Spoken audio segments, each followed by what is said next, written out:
Hello. Is it possible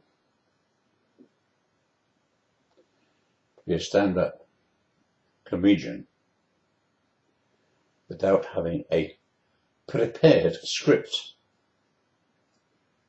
Is it possible to just be funny?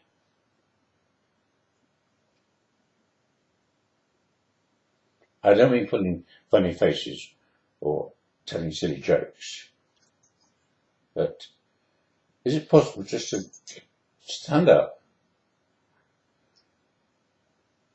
and just amuse people?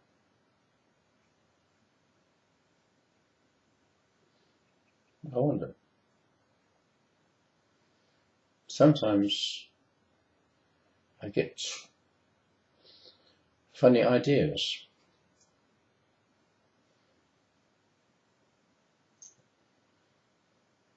I guess if you want to be a comedian, you should write those ideas down so that when you are going to perform, you've rehearsed it and memorized the lines.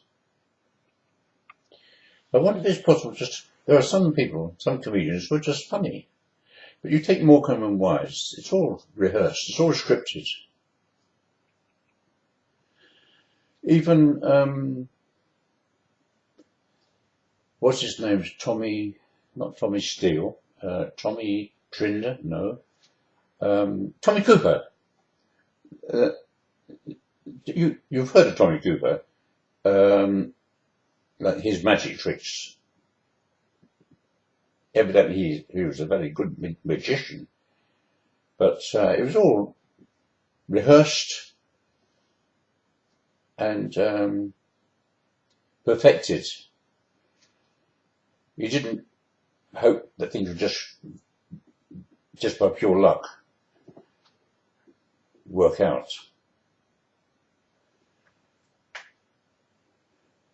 My favourite comedian is Al Murray.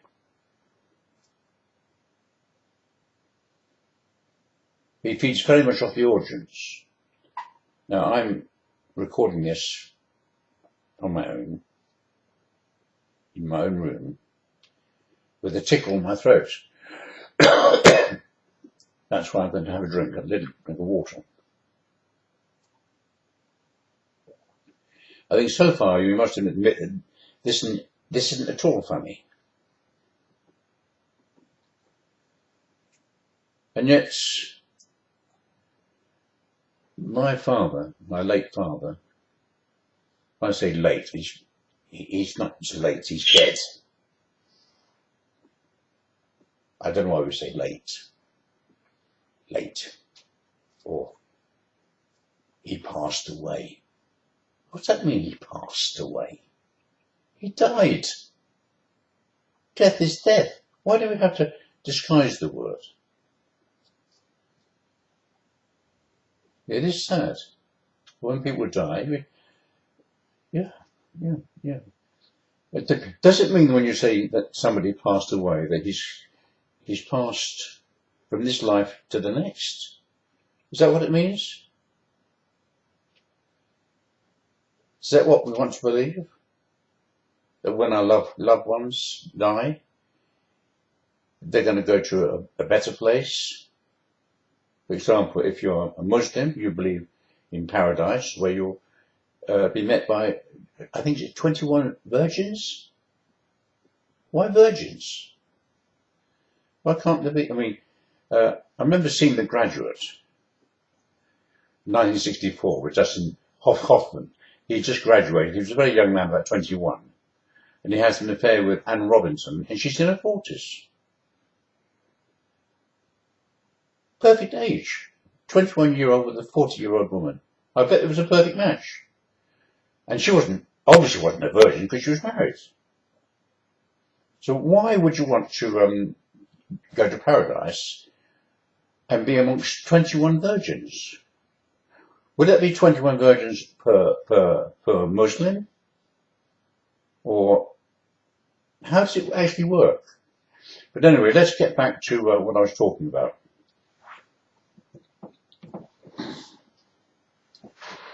When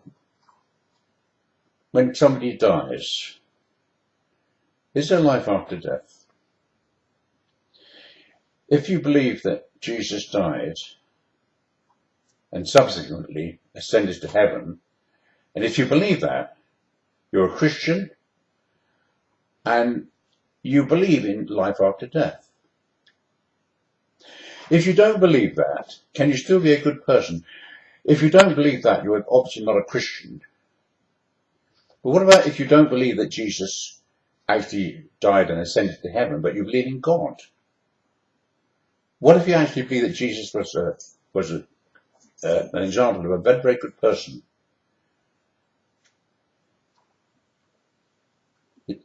Are you still a Christian, or do you have to believe in resurrection to be a good Christian, or to be a Christian at all? Do you? I know this is controversial, but actually the Jews have a pretty poor record as far as history goes, hated and despised in almost every country they've lived, and that's hard to understand why. I can only think that Christians believe that the Jews were responsible for Jesus being crucified. If we can believe the story of Pontius Pilate, when he asks the crowd, what shall I do? Because he was not convinced that Jesus had committed any sins. He actually asked Jesus, are you the Son of God? He didn't say yes, he didn't say no. Are you the King of the Jews? He didn't say yes, he didn't say no. But the crowd, they're all Jews of course, were chanting, crucify him. And if the story is true, then at the time, Pilate had a choice. I'm not sure whether it was a particular time, but there was a murderer called Barabbas. And they had the choice to free Jesus and have Barabbas, the murderer, crucified. But they said, no, crucify Jesus. They hated him. They wanted him crucified. Crucifixion was a very common thing in the Roman occupation of Israel. And when he was crucified, evidently, they gave him, so the story goes, they gave him vinegar on the end of a spear. And I have heard that it was actually soaked. That sounds cruel to give somebody vinegar, because it makes you even more thirsty. It's very sharp. But evidently, I have heard that it was laced with an opiate called laudanum, which helped to reduce the pain. And why crucifixion actually kills you is that you're suspended from your arms, and it makes it very, very difficult to breathe. You can't do that because your arms are high up and your whole weight is on your hands, which are nailed to the cross. It's very hard to breathe. Try it. So crucifixion is an asphyxiation on a cross. That's why it's called crucifixion. It's to be crucified, you're asphyxiated. To be asphyxiated means you're denied the ability to breathe. And being on a cross, this is where the word comes from, crucifixion. And could he have survived that? Also, I also have heard that the soldiers put a spear through his side to make sure he was dead. And the story goes on that he was eventually taken down from the cross and put into a cave and wrapped in a loincloth of some kind. They reckon that cloth is in Turin Cathedral in Italy, which shows the outline of his body. Whether this is true or not, we don't know. But anyway, the cave was then blocked with a large boulder. And when they went to check the cave, I'm not sure whether it was the next day or very soon, the boulder had been rolled away, and the body was the body of Jesus Christ was no longer there. I think it was then about 2 or 3 days later that he appeared before the disciples, and they found that unbelievable, that he was alive. But he said, "You see the hole where the spear pierced my side, see the holes in my feet and my hands, and you see I am alive." So that is the story. And then the story continues that he then ascended to heaven on a cloud. Now, a theory of mine is that humans are not just one race of people who have lived and populated the earth since time immemorial, but that we are a mixture. And I believe that, in actual fact, why should Beethoven play the piano at the age of 3? Why do we get these incredible people?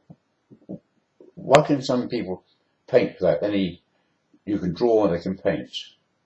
Why can some people, they do wonderful things? The average person can't. And I think that actually there are other places in the universe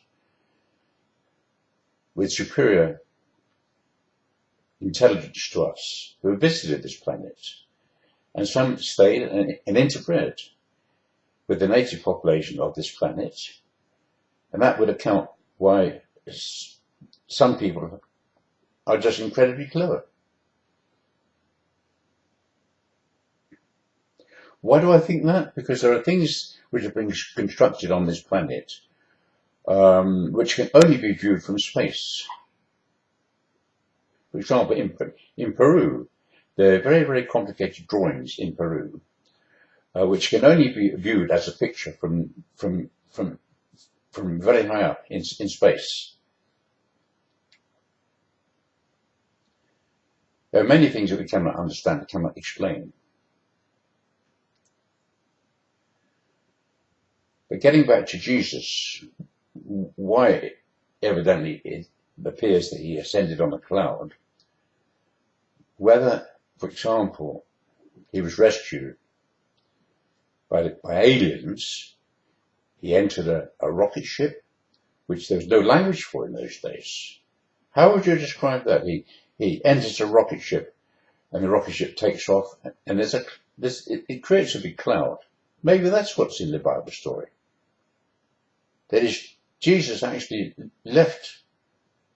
He actually wasn't dead. He was in a coma, but he actually didn't die on the cross. When he was taken down, he must have been still alive, or if he was the Son of God, then he was reborn. It was a miracle.